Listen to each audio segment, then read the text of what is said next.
I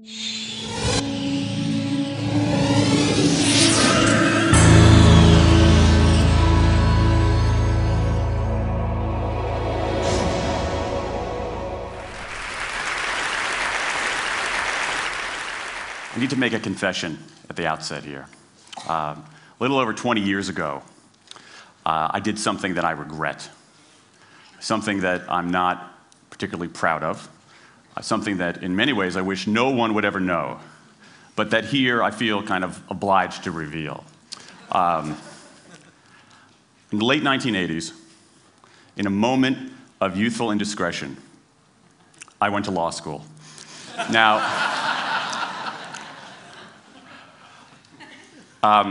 in America, law is a professional degree. You get your university degree, then you go on to law school. And when I got to law school, I didn't do very well.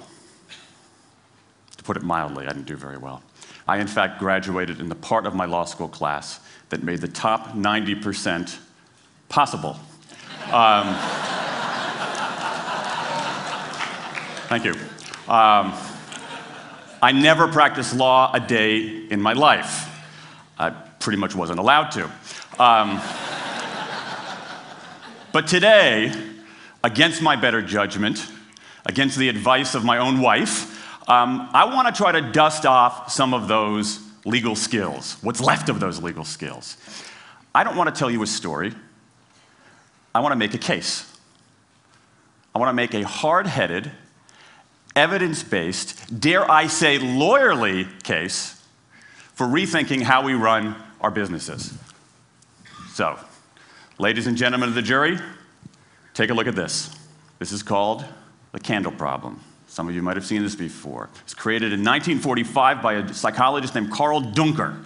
Carl Duncker created this experiment that's used in a whole variety of experiments in behavioral science. And here's how it works. Suppose I'm the experimenter. I bring you into a room. I give you a candle, some thumbtacks, and some matches. And I say to you, your job is to attach the candle to the wall so the wax doesn't drip onto the table. Now, what would you do? Many people begin trying to thumbtack the candle to the wall.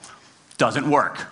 Some people, and I saw somebody kind of make the motion over here, some people have a great idea where they light the match, melt the side of the candle, try to adhere it to the wall. It's an awesome idea, doesn't work. And eventually, after 5 or 10 minutes, most people figure out the solution, which you can see here. The key is to overcome what's called functional fixedness. You look at that box and you see it only as a receptacle for the tacks, but it can also have this other function as a platform for the candle. The candle problem. Now, I want to tell you about an experiment using the candle problem done by a scientist named Sam Glucksberg, who's now at Princeton University in the US. This shows the power of incentives. Here's what he did. He gathered his participants and he said, I'm going to time you how quickly you can solve this problem. To one group, he said, I'm going to time you to establish norms, averages, for how long it typically takes someone to solve this sort of problem. To the second group, he offered rewards. He said, if you're in the top 25% of the fastest times, you get $5. If you're the fastest of everyone we're testing here today, you get $20. Okay, now this is several years ago, adjusted for inflation. It's a decent sum of money for a few minutes of work. Okay, it's a nice motivator. Question, how much faster did this group solve the problem? Answer, it took them on average 3.5 minutes longer. 3.5 minutes longer. Now this makes no sense, right? I mean, I'm an American, I believe in free markets, that's not how it's supposed to work, right? If you want people to perform better, you reward them, right? Bonuses, commissions, their own reality show, incentivize them. That's how business works, but that's not happening here. You've got an incentive designed to sharpen thinking and accelerate creativity, and it does just the opposite. It dulls thinking and blocks creativity. And what's interesting about this experiment is that it's not an aberration. This has been replicated over and over and over again for nearly 40 years. These contingent motivators. If you do this, then you get that. Work in some circumstances, but for a lot of tasks, they actually either don't work or often they do harm. This is one of the most robust findings in social science and also one of the most ignored. I spent the last couple of years looking at the science of human motivation, particularly the dynamics of extrinsic motivators and intrinsic motivators. And I'm telling you, it's not even close. If you look at the science, there is a mismatch between what science knows and what business does. And what's alarming here is that our business operating system, think of the set of assumptions and protocols beneath our businesses, how we motivate people, how we apply our human resources.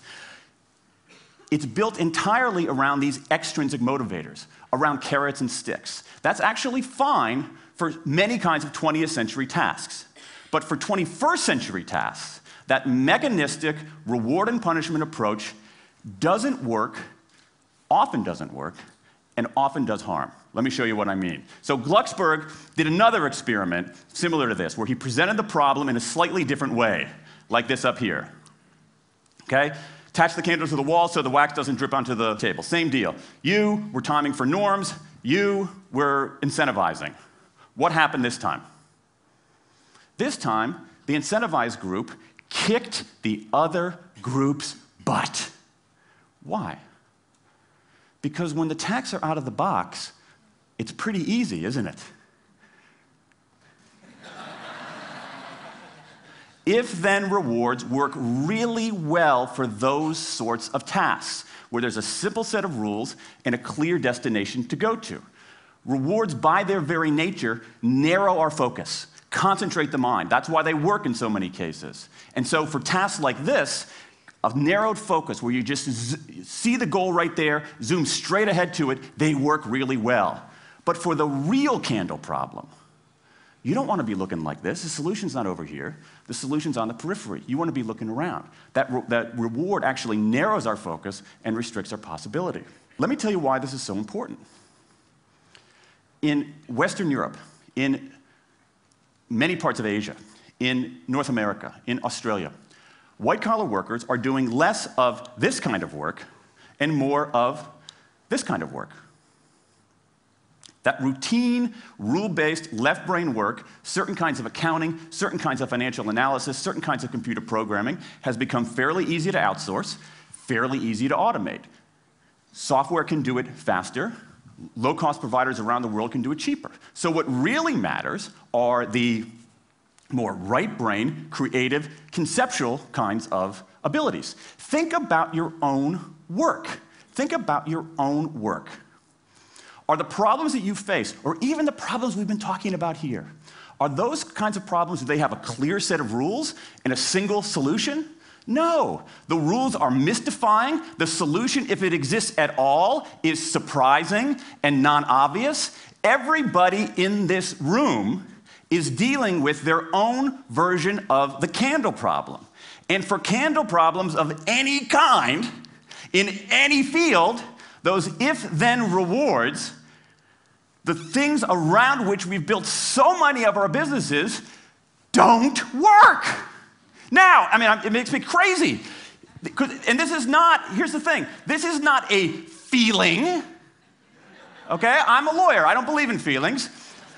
This is not a philosophy. I'm an American, I don't believe in philosophy. This is a fact, or as we say in my hometown of Washington, D.C., a true fact. Let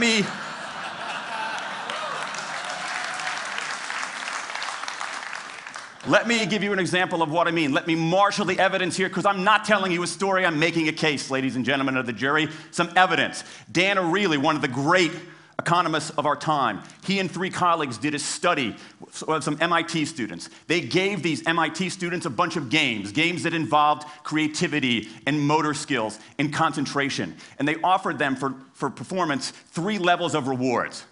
Small reward, medium reward, large reward. Okay? Do really well, you get the large reward, on down. What happened? As long as the task involved only mechanical skill, bonuses worked as they would be expected. The higher the pay, the better the performance. Okay? But once the task called for even rudimentary cognitive skill, a larger reward led to poorer performance. Then they said, okay, let's see if there's any cultural bias here. Let's go to Madurai, India and test this. Standard of living is lower. In Madurai, a reward that's modest by North American standards is more meaningful there. Same deal. A bunch of games, 3 levels of rewards. What happens? People offered the medium level of rewards, did no better than people offered the small rewards. But this time, people offered the highest rewards. They did worst of all. In 8 of the 9 tasks we examined across 3 experiments, higher incentives led to worse performance. Is this some kind of touchy-feely socialist conspiracy going on here? No, these are economists from MIT, from Carnegie Mellon, from the University of Chicago. And do you know who sponsored this research? The Federal Reserve Bank of the United States. That's the American experience. Let's go across the pond to the London School of Economics. LSE, London School of Economics, alma mater of 11 Nobel laureates in economics. Training ground for great economic thinkers like George Soros and Friedrich Hayek and Mick Jagger. Just last month, economists at LSE looked at 51 studies of pay-for-performance plans inside of companies. Here's what the economists there said.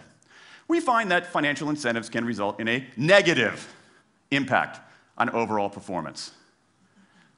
There's a mismatch between what science knows and what business does.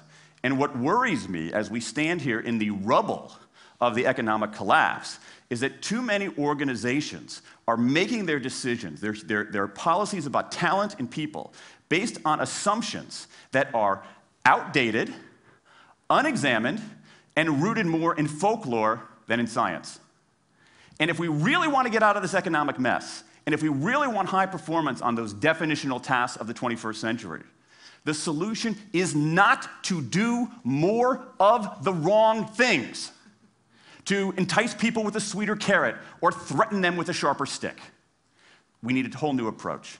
The good news about all this is that the scientists who've been studying motivation have given us this new approach. It's an approach built much more around intrinsic motivation, around the desire to do things because they matter, because we like it, because they're interesting, because they're part of something important. And to my mind, that new operating system for our businesses revolves around 3 elements: autonomy, mastery, and purpose. Autonomy, the urge to direct our own lives. Mastery, the desire to get better and better at something that matters. And purpose, the yearning to do what we do in the service of something larger than ourselves. These are the building blocks of an entirely new operating system for our businesses. I want to talk today only about autonomy. In the 20th century, we came up with this idea of management. Management did not emanate from nature. Okay? Management isn't it's not a tree, it's a television set. Okay? Somebody invented it. And it doesn't mean it's going to work forever. Management is great. Traditional notions of management are great if you want compliance. But if you want engagement, self-direction works better. Let me give you some examples of some kind of radical notions of self-direction.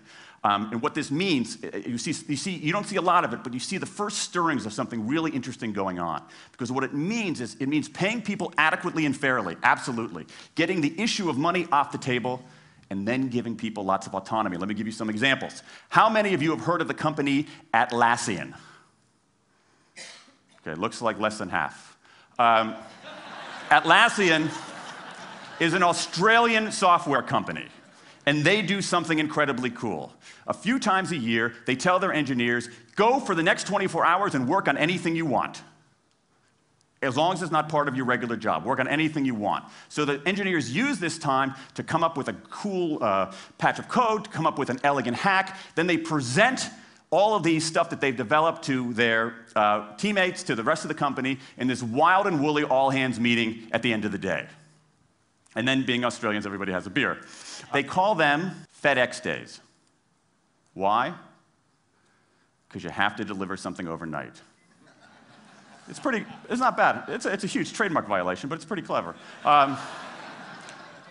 That one day of intense autonomy has produced a whole array of software fixes that might never have existed. And it's worked so well that Atlassian has taken it to the next level with 20% time, done famously at Google, where engineers can spend 20% of their time working on anything they want. They have autonomy over their time, their task, their team, their technique. Okay? Radical amounts of autonomy. And at Google, as many of you know, about half of the new products in a typical year are birthed during that 20% time. Things like Gmail, Orchid, Google News. Let me give you an even more radical example of it. Something called the results-only work environment, the ROW, created by 2 American consultants in place at about a dozen companies around North America. In a ROW, people don't have schedules. They show up when they want. They don't have to be in the office at a certain time or any time. They just have to get their work done. How they do it, when they do it, where they do it, is totally up to them. Meetings in these kinds of environments are optional. What happens? Almost across the board.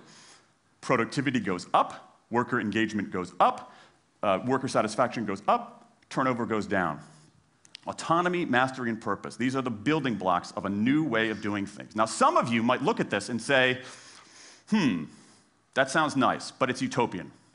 And I say, nope. I have proof. In the mid-1990s, Microsoft started an encyclopedia called Encarta. They had deployed all the right incentives. All the right incentives. They paid professionals to write and edit thousands of articles. Well-compensated managers oversaw the whole thing to make sure it came in on budget and on time. A few years later, another encyclopedia got started. Different model, right? Do it for fun. No one gets paid a cent or a euro or a yen. Do it because you like to do it. Now, if you had, just 10 years ago, if you had gone to an economist anywhere and said, hey, I got these 2 different models for creating an encyclopedia, if they went head-to-head, who would win? 10 years ago, you could not have found a single sober economist anywhere on planet Earth who would have predicted the Wikipedia model. This is the titanic battle between these 2 approaches. This is the Ali Frazier of motivation, right? This is the thriller in Manila, all right? Intrinsic motivators versus extrinsic motivators. Autonomy, mastery, and purpose versus carrots and sticks. And who wins? Intrinsic motivation, autonomy, mastery, and purpose in a knockout. Let me wrap up. There's a mismatch between what science knows and what business does. And here's what science knows. 1. Those 20th century rewards, those motivators we think are the natural part of business, do work, but only in a surprisingly narrow band of circumstances. 2, those if-then rewards often destroy creativity. 3, the secret to high performance isn't rewards and punishments, but that unseen intrinsic drive, the drive to do things for their own sake, the drive to do things because they matter. And here's the best part. Here's the best part. We already know this. The science confirms what we know in our hearts. So, if we repair this mismatch between what science knows and what business does, if we bring our motivation, notions of motivation, into the 21st century, if we get past this lazy, dangerous ideology of carrots and sticks, we can strengthen our businesses, we can solve a lot of those candle problems, and maybe, we can change the world. I rest my case.